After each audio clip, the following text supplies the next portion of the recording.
Don't do that, please. Don't do that, please." He stood near enough to sense her breath become slow. His hand went toward the blanket. She tensed under it and said softly, "Don't, please." Her voice was weak and rough, already getting faint as Jacob Miller's fingers touched the side of the blanket wrapped around her body. The summer warmth of southern Arizona pushed down like a hand on his neck, but her skin felt cool under the cloth. Jacob stopped halfway through raising the blanket, his breath caught somewhere between anger and shock. She was resting on the back of a wagon, stopped in full sun, the wood under her dark with old sweat and newer blood. Her face was light, lips split, freckles showing out like marks on white paper. When the blanket moved, he saw bruises growing along her leg, yellow and purple, some new, some older, all of them put by a hand that didn't care if she survived. The shape of her stomach was impossible to ignore. She was expecting a child far enough along that no one could act otherwise, and still, someone had left her out here like cargo. Jacob's hand gripped tighter, not on the blanket, but on the anger climbing up his back. He'd come to Tombstone that morning to finish paperwork, brand check, nothing more than a rancher doing what the area required if a man wanted to move cattle without issues. Deputy Elias Brandt had smiled thinly, tapped the star on his chest, and said checks were done at home now, since thieves were getting brave. Jacob had followed because fighting with a badge in this land usually cost more than it saved. Now he stood in a dirt yard behind a small house at the edge of town, looking at a woman who seemed like she'd been punished for living. Her fingers grabbed his sleeve, weak but urgent. "Don't do that," she said softly again, quieter this time, like the words were heavier than she was. Jacob looked toward the house, then toward the road, then back at her. His feelings were yelling at him to turn around, ride fast, and bring every man with a good heart back here. But she shook her head slow and careful, like even moving too much might break something inside her. "If you make noise," she said, "if you call anyone, it'll be worse when you're gone." That sentence hit harder than any warning Jacob had heard in the war. He'd seen men die loud and quick, but this was something different. This was a woman learning how to live quietly. Jacob eased the blanket back into place, not because she asked, but because he couldn't stand seeing more. Her eyes stayed on his face, searching it, checking whether he was the kind of man who would hear or the kind who would decide for himself. He swallowed, tasting dust and something sour. "What happened to you?" he asked, voice low and steady like you'd use on a scared horse. She didn't answer right away. A fly landed on her cheek and she didn't have the energy to shoo it. That's when Jacob noticed the rope tied to the wagon axle. It wasn't for pulling. It was short, knotted, and rubbed raw where it had been pulled tight. Something in his chest changed, slow and risky. Deputy Elias Grant stepped out onto the porch, hat tilted back, hands relaxed like this was all completely normal. "Mornin', Miller," he said, easy as talk over coffee. "Check's almost done?" Jacob didn't look at him. He kept his eyes on the woman. She closed hers when she heard her husband's voice. Elias Grant walked closer, boots crunching on gravel, and rested a hand on the wagon rail. "She's ill," he said, shaking his head like it was a bother he'd been stuck with. "Condition like that makes a man question." Jacob finally turned. "Question what?" he asked. Elias smiled, and the smile didn't reach his eyes. "Whether a thing belongs to you," he said. The word stayed there, heavy with meaning. Jacob understood. Then this wasn't about control or anger or even harm for its own sake. This was about doubt, about a man who thought control extended to blood and breath, and who punished anything that threatened his certainty. Jacob felt his hand drift toward the handle of his gun. He could already see how this would end if he let it.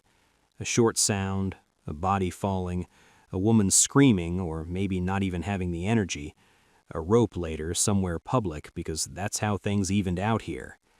That was when her hand gripped again, surprising him with the energy she still had left. "Don't," she said, clearer now, firmer. "Please." Her eyes were open, locked on his, not asking for kindness, but for control. In that look, Jacob saw fear, yes, but also planning.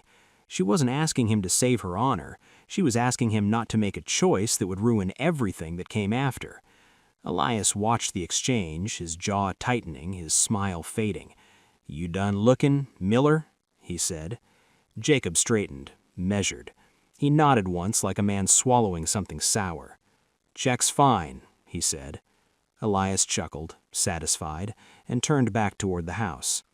Jacob stayed where he was for a moment longer. The woman opened her eyes again.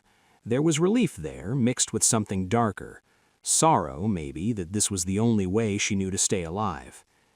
Jacob mounted his horse and rode out of the yard without looking back, the sound of the wagon creaking behind him, following him down the road. The sun hadn't moved, but the day felt different now, heavier. He told himself he'd done the right thing. He told himself there would be another way. But as Tombstone came back into view, he didn't ride in like a man looking for a fight. He rode past the noise, past the lamps, and kept going. He didn't want Grant seeing him go straight to the sheriff while the bruises were still fresh in his mind. One question settled in his mind, sharp and unforgiving. When the law is the one holding the rope, how far can a man go to save a life, without losing his own soul? Jacob didn't slow his horse until Tombstone was a good distance behind him. The road stretched out flat and pale, heat rolling off it in waves, the kind of heat that made a man second-guess every thought he had.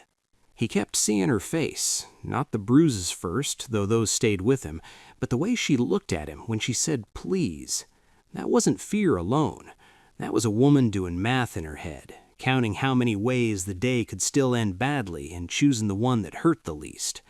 Jacob had lived long enough to recognize that look. He'd seen it on men in uniform who knew the charge would fail but went anyway. He'd seen it on ranch workers who stayed quiet because a loud truth would cost them their job. Still, it sat wrong in his gut. He reached his ranch near the San Pedro River by mid-afternoon. The cottonwoods barely moved, even the wind too tired to argue with the sun. Jacob unsaddled slowly. His joints reminded him he was no longer young, then stood there longer than necessary, staring at nothing. He told himself to let it go. He told himself she wasn't his responsibility. He told himself that stepping into another man's house and another man's marriage, and especially one with a badge, was how decent men got buried. But the words didn't stick. That night, sleep came in short stretches. Every time he closed his eyes, he saw the rope tied to the wagon axle. He saw how careful she'd been with her breath. He saw the way Deputy Grant smiled, like a man who'd already decided how the world worked and saw no reason to change it. By morning, Jacob knew he wasn't done with this, even if he didn't yet know what done looked like. Jacob had learned something about towns like Tombstone. A man could get himself killed two ways. He could draw fast, or he could talk too much, so he kept his questions small and his eyes wide. He made himself useful in places where men let their guard down. He bought around. He didn't drink. He listened to the way people said Grant's name and the way they avoided saying it at all. It wasn't fear like a snake fear. It was the tired kind, the kind folks carry when they've complained before and nothing changed. On the road to Benson, the heat followed him like a debt, and the empty land reminded him what the area did to anyone who fell behind. And he kept thinking about that rope on the axle, not because it was dramatic, because it was practical. A man like Grant didn't tie a rope for show. He tied it because it worked. Jacob told himself he was only gathering facts, but his hands kept tightening on the reins every time he imagined her trying to breathe under that blanket. He started wondering what kind of man he had become, the kind who rides away and calls it wisdom, or the kind who rides back and calls it duty. Neither one felt clean. Folks don't say that out loud in area. Sometimes you chose between two wrong roads and prayed you picked the one that let you sleep later. By the time the Benson Road came into view, Jacob already knew this was bigger than a bad marriage. A bad man could bruise one woman. A bad system could bruise a whole town. The next day, he rode into Benson, not in a hurry, not like a man chasing trouble, but like someone with business that couldn't be ignored. Benson was quieter than Tombstone. Less noise, fewer eyes that asked questions for sport. He stopped at a small boarding house near the tracks, the kind of place where folks passed through and didn't always leave their stories behind. The woman who ran it looked him over once, then poured him coffee without asking. He looked like a man who slept poorly, she said. He smiled thin. I'm getting good at that. He asked casual questions, nothing sharp. Had she seen a young woman come through a few months back? The woman squinted a moment, then finally said her name. Sarah. Brown hair, light eyes. Carrying herself carefully, the woman hesitated just long enough to answer the question. "Stayed a short while," she said. "Worked in the kitchen. Quiet type. Left looking worse than she arrived." That was enough. Jacob thanked her and stepped back outside. The pieces started to line up, steady and clear that night. Back at the ranch, Jacob did not sit down to rest. He walked his corral with a lantern, checking gates that were already latched.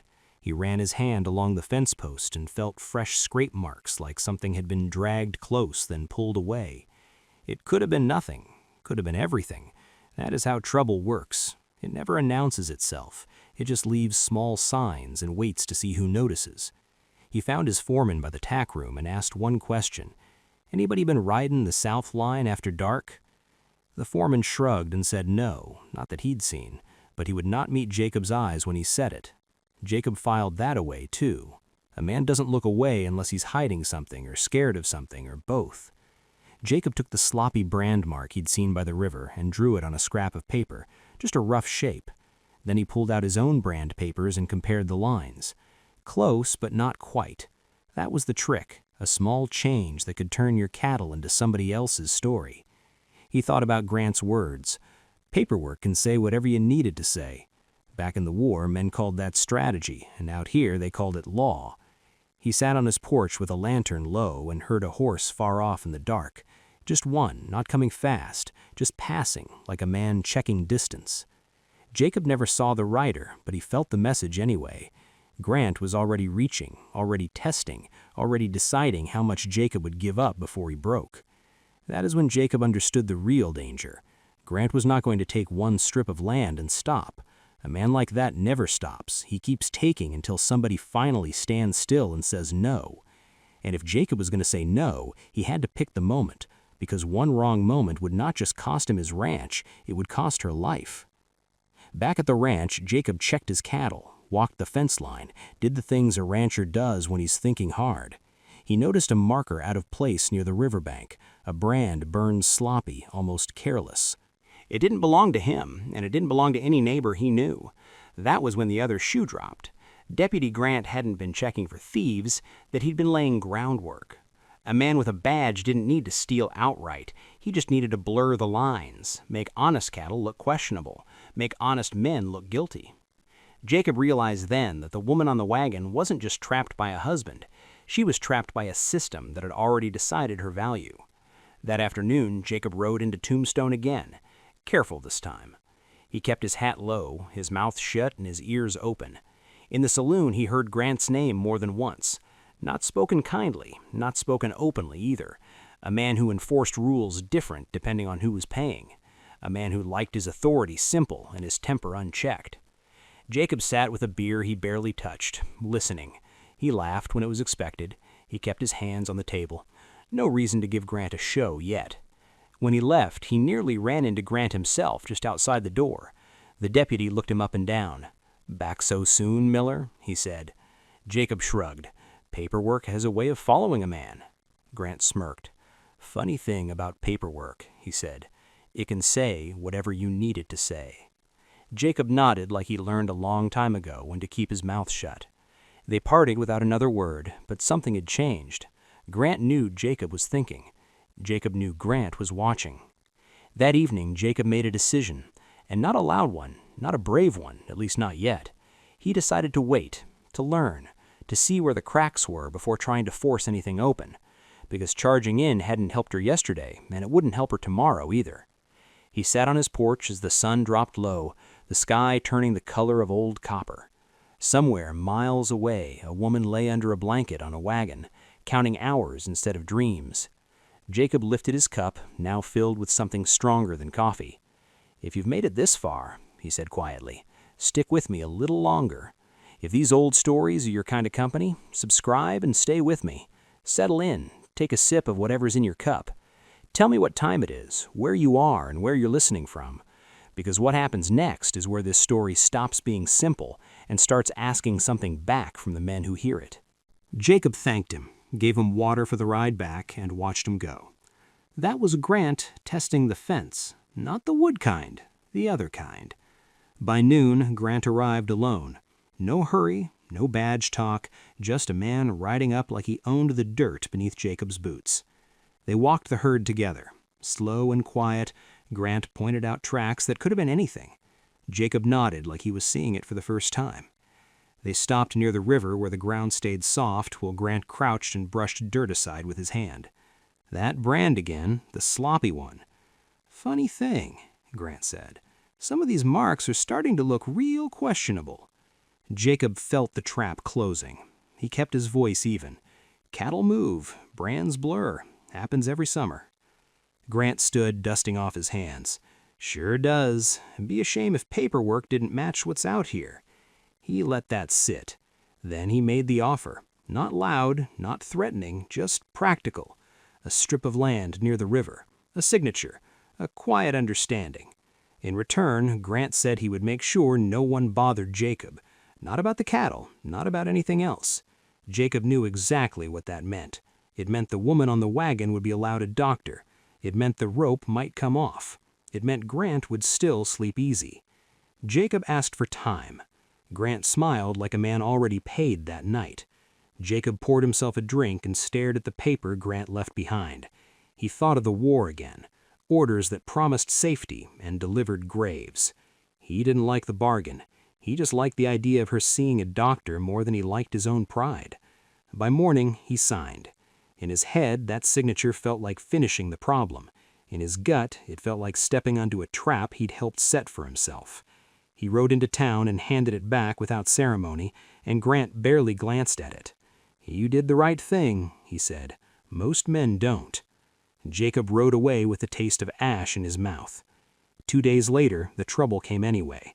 A ranch hand from downriver burst onto Jacob's land near dusk, said cattle were missing, said Grant and 2 others had been seen near Charleston the night before.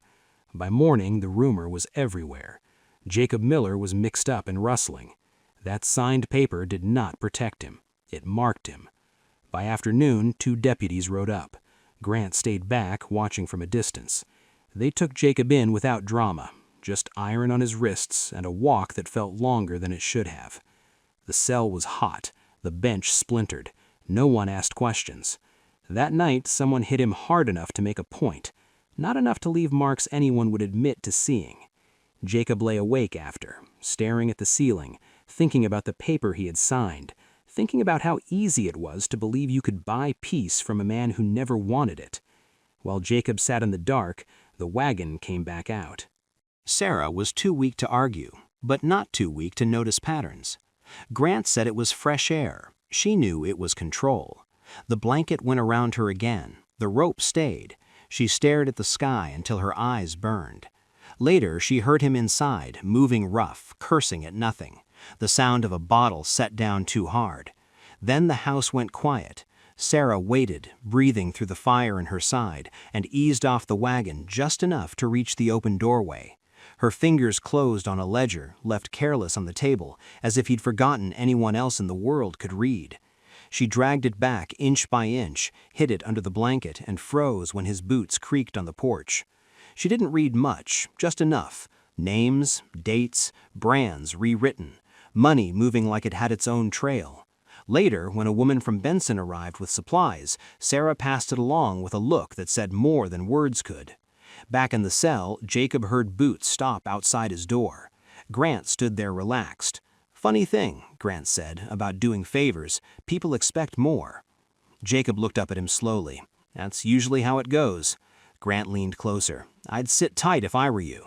This business has a way of finishing itself."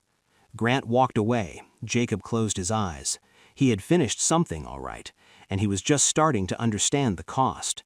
Because somewhere between that signed paper and this sale, a line had been crossed, and the next move would decide whether it stayed crossed forever. Morning came without mercy. The jail door opened before the sun had burned the chill out of the stone, and Jacob was pulled to his feet without a word. No charges were read, no names spoken, just a walk across the yard, dust already rising, the smell of sweat and old iron hanging in the air. Grant stood off to one side, hat low, watching like a man checking weather before a long ride.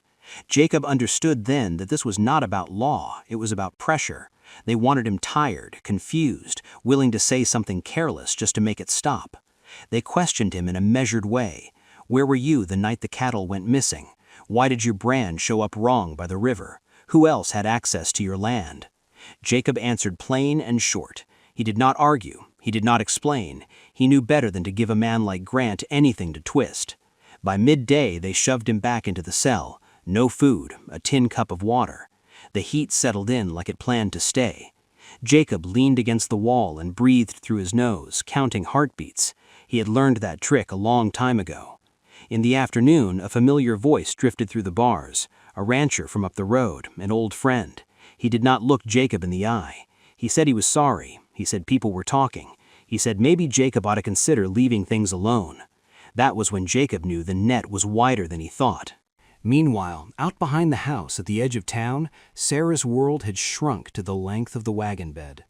Grant had dragged it closer to the shed now, where fewer eyes passed. The rope stayed tied, the blanket stayed thin. Every movement sent a sharp reminder through her body that she was running out of strength.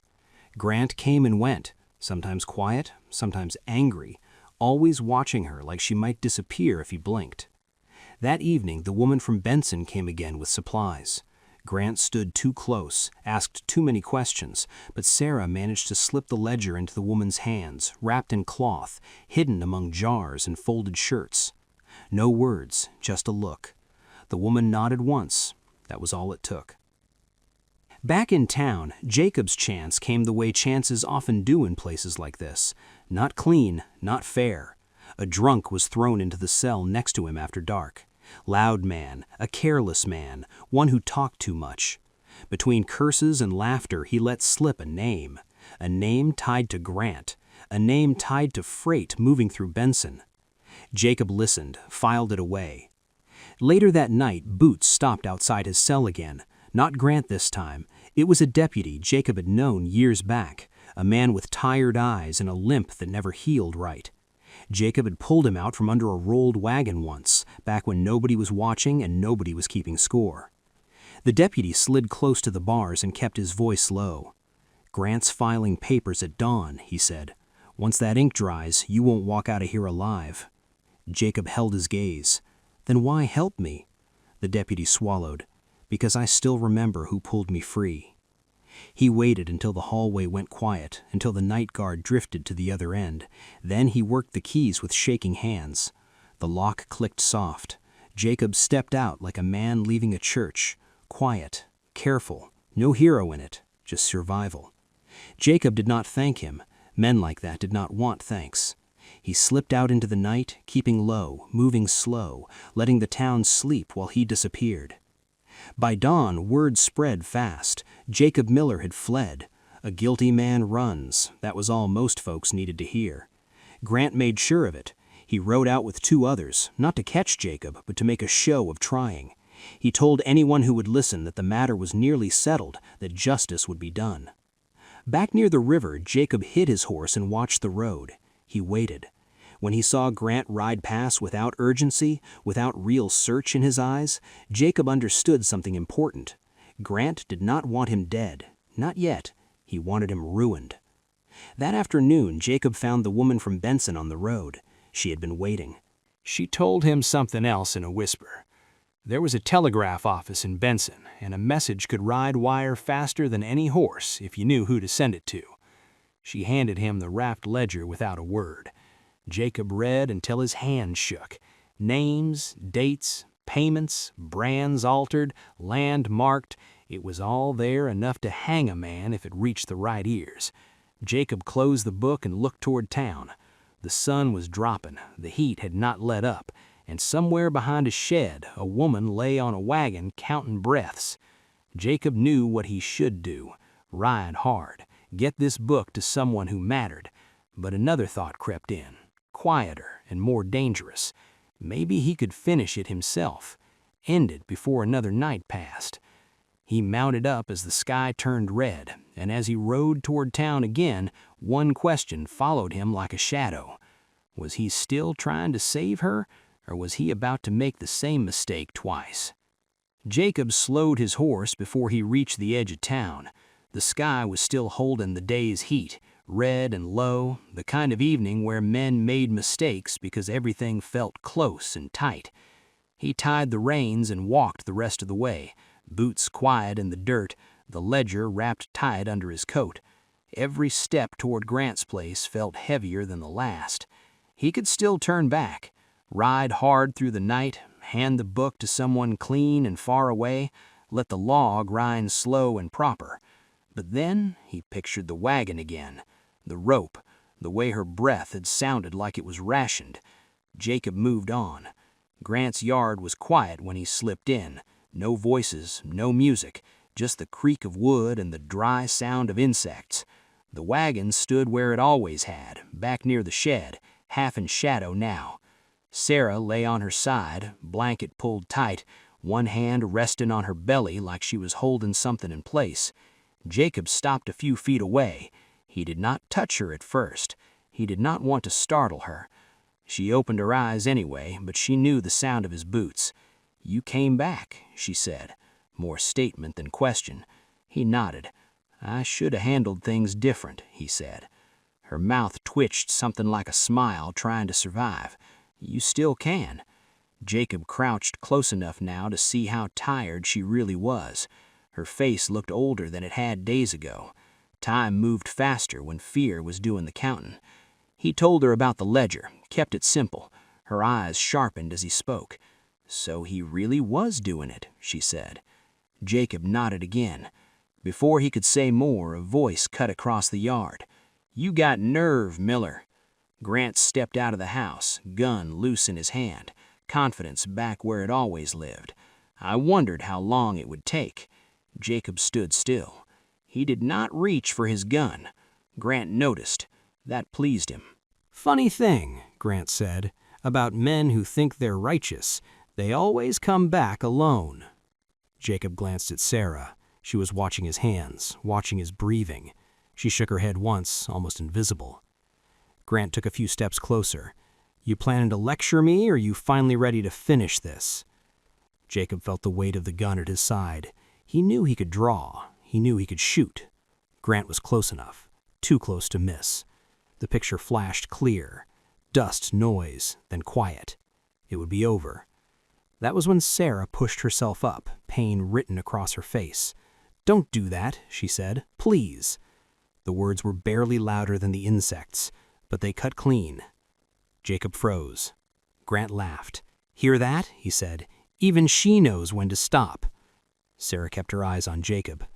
"If you do it," she said, "he wins anyway." Jacob understood. If he pulled the trigger, Grant became the victim, a deputy killed by a rancher.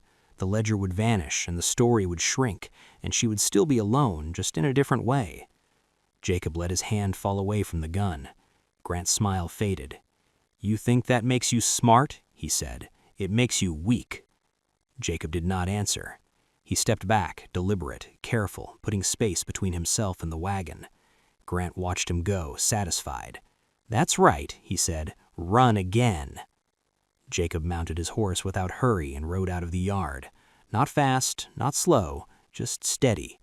Grant did not follow. He did not need to, or so he thought. Jacob rode until the town lights were behind him, then turned south. He did not stop until the night cooled enough to breathe. At a shallow bend in the river, he waited. Near midnight, riders came. Not deputies, different men, quiet and focused. A U.S. Marshal out of Tucson, not summoned overnight by luck, but by a telegraph sent from Benson hours earlier, and by a file of complaints that had already been building. The ledger was the missing piece, and it finally gave him the right to move. The book changed hands. Short words were spoken. Jacob stayed out of sight while plans were made. At dawn, they rode back. This time, Jacob did not go alone. Grant never saw it coming. He was still confident, still sure, until the badge he trusted was taken from his chest, until hands he did not control closed around his arms. Sarah watched from the wagon as Grant shouted, as the yard filled with strangers, as the world tilted away from him for the first time. Jacob stood off to the side. He did not look proud. He did not look relieved. He looked tired. When Grant was taken away, Sarah closed her eyes and let out a breath she'd been holding for months. Jacob walked back to her. "It's done," he said. She opened her eyes. "No," she said. "Now it is." Jacob knew what she meant. What came next would last longer than any night. He helped her down from the wagon, careful, steady, like a man who'd learned something the hard way. As they walked away from that yard together, Jacob wondered if choosing not to finish it with a gun had saved her life, or if it had only delayed the hardest part. And as the sun climbed again, one question hung between them both. What does a man owe after the danger is gone, and the damage is already done? The days that followed did not come with cheers or clean endings. They came quiet.